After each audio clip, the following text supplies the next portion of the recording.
The reason I have toilet paper on my head is because we are really approaching the COVID-19 crisis from a camera-first approach. We are looking at how we can empower communities all over the world to tell stories with their mobile phones, even through their eyes. I mean, right now I'm wearing a camera on my face. I'm recording you as you're watching me. We are distributing, we've sent cameras like this to communities all over the world. We're curating content. And I will say that COVID-19 and the coronavirus coverage, there has never been a better time to curate user-generated content. There's never been a better time to tell what's really going on the ground. We've got so many people at home that are documenting their existence.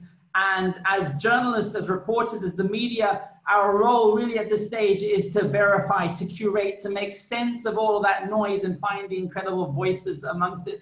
I think one of the common reasons that people poke holes at user-generated content or citizen journalism is that, well, anyone can do it. With the democratization of media, it leads to so much false information. I believe the opposite. I believe more voices means more perspectives means more truth. And as you rightfully said in the introduction, that we've been doing this for a long time. I'm going to run you guys through a really, really quick deck to give you an idea of what we do and how we do it, and how I think it can make a big difference to how a lot of communities around the world report. I'm the co-founder of #OurStories. We are a global video publisher. We reach up to 7 million people every day. And my co-founder and I trained and traveled to 140 countries, and we trained communities all over the world how to tell stories with their phones. We trained up over 3,000 people around the world over the last 2 years. Before that, I was a reporter at CNN, as you mentioned, and I was at the Hindustan Times, and I was a foreign correspondent across Africa. What's really interesting is our audience are really young. 13 to 24 is our audience. The majority of them are in that bracket, much younger than most traditional media outlets. And that will come across in the kinds of content that we will show you. And 70% of our audience are in fact women. So we know we reach very young women. We're primarily on Snapchat, but we also broadcast on Instagram, YouTube, Twitter, Facebook, TikTok, and we're even on television in the US. I think it's really interesting how the United Nations have gone about describing this crisis. They said we can't resort to the usual tools in such unusual times. The creativity of the response must match the unique nature of this problem. And I think that we need to really come up with interesting and novel and new ways to deal with what is a really new and difficult problem. I'm going to be looking at 4 things in this presentation. I'm going to look at episodic user-generated content, which means how do you work with citizens around the world to verify content and get really high quality footage from people? How do we utilize augmented reality, like the toilet paper on my head, to actually do better quality journalism and better quality storytelling? What is wearable journalism? What is the idea of wearing a camera on your face, and how does that lead to interesting content? And finally, social VR. We've heard a lot about virtual reality, and we've heard a lot about social media, but there's an intersection now of those two, and it's leading to very interesting forms of storytelling around the coronavirus. So onto premium user-generated content. This is the idea that you're not just sifting through the massive storm of content online and picking whatever you want that's gone viral already, like the Chewbacca mum. No, it means you're working with communities. You're training them how to tell stories with their phones. You're helping them with their storyboards and their script. You're helping them with their narrative. You provide them with the facts and figures so that we can do better quality citizen journalism. And in that process, we're gaining access to new voices and views that we haven't heard before. One of our partnerships is with NBC in the US, for example. They wanted to hear from young people around the stimulus checks. As you know, many, many young Americans are getting a stimulus check to help them during these difficult times.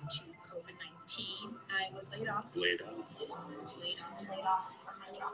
In the next few months, a lot of us are going to go on. The reality is more than 80. So that's just one example of how we were able to get access to many different voices around the stimulus check. So we're not talking to the politicians and the financial ministers who are telling us about the fiscal policies. We're speaking to the people on the ground that are actually being impacted by this money that they're receiving. The second format that we're finding is really successful is what we call check your prejudice. We've seen so much prejudice around the COVID-19 crisis. We've seen African migrants that are being attacked in China. We've seen Chinese diaspora populations that are being attacked in Western countries. And the opportunity to give some of those communities an opportunity to share their stories has been a really important way to fight this prejudice. My life as an Asian American has been changed by the coronavirus. There's been stories of friends being spit on, name called. Name calling, but also reports. Or one of the big prejudices I had was around makeup artists. When you hear about makeup influencers and bloggers, I'm like, meh, I can't believe they get more likes and followers than I do with such frivolous content sometimes. But then I realized that they're doing such meaningful stuff. This is not a COVID story, but in relation to Earth Day, event that took place the other day, and the ability to look at people that are doing amazing things with makeup to tell their stories. It's important to spread awareness for Earth Day by using. So these are just a few examples of how we can do user-generated content to get really accurate information. At the end of the day, though, people are desperate for facts right now. They want to know what they should do and how they should stay safe. And sometimes the absolute basics, to wear a mask or not to wear a mask. We now know from the CDC and from the World Health Organization and from most governments around the world that we should wear masks to stop us spreading the virus. But how do you get a mask if you can't really get a mask?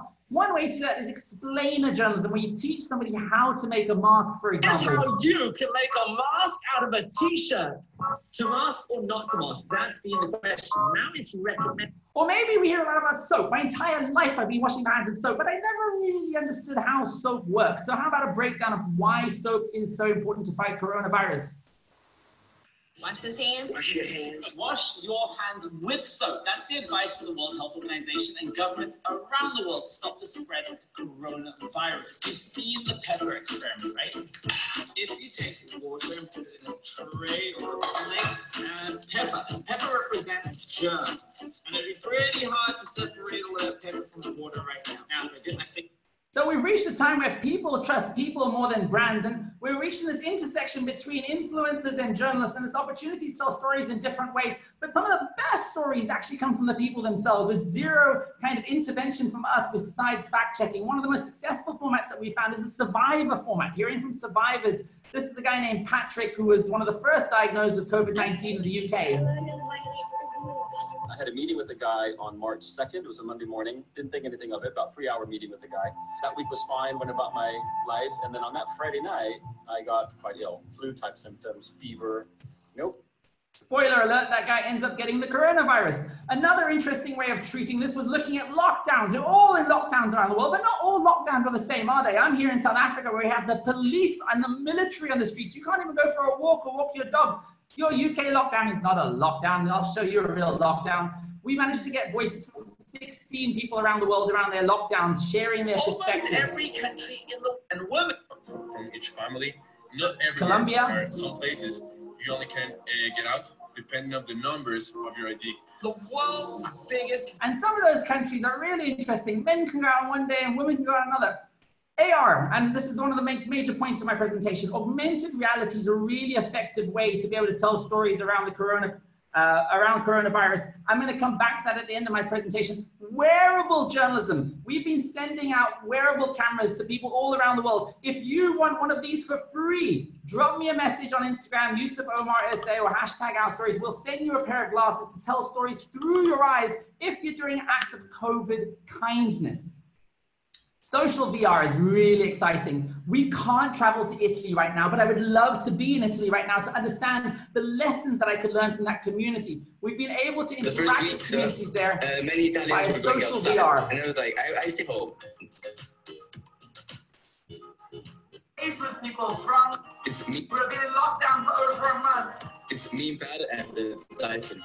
14-year-olds who are living in Milan. I think every country in general should not open. And that's been a really, really interesting experiment, the ability to really dialogue with people around the world using social VR to kind of have conversations that we otherwise wouldn't be able to have. I'm going to stop sharing my screen. I'm going to come back full screen. And I just wanted to show you one final thing. And this is the idea that we are able to distribute AR lenses all over the world to tell people basic things. Don't touch your face. If you're going to sneeze, sneeze into your elbow. We're finding that if we can administer instructions via the camera, we're able to get better quality storytelling. So we're able to send these to people all over the world so that it gives them the right information where they need it most, which is on their selfie camera, because they're creating amazing stories all the time.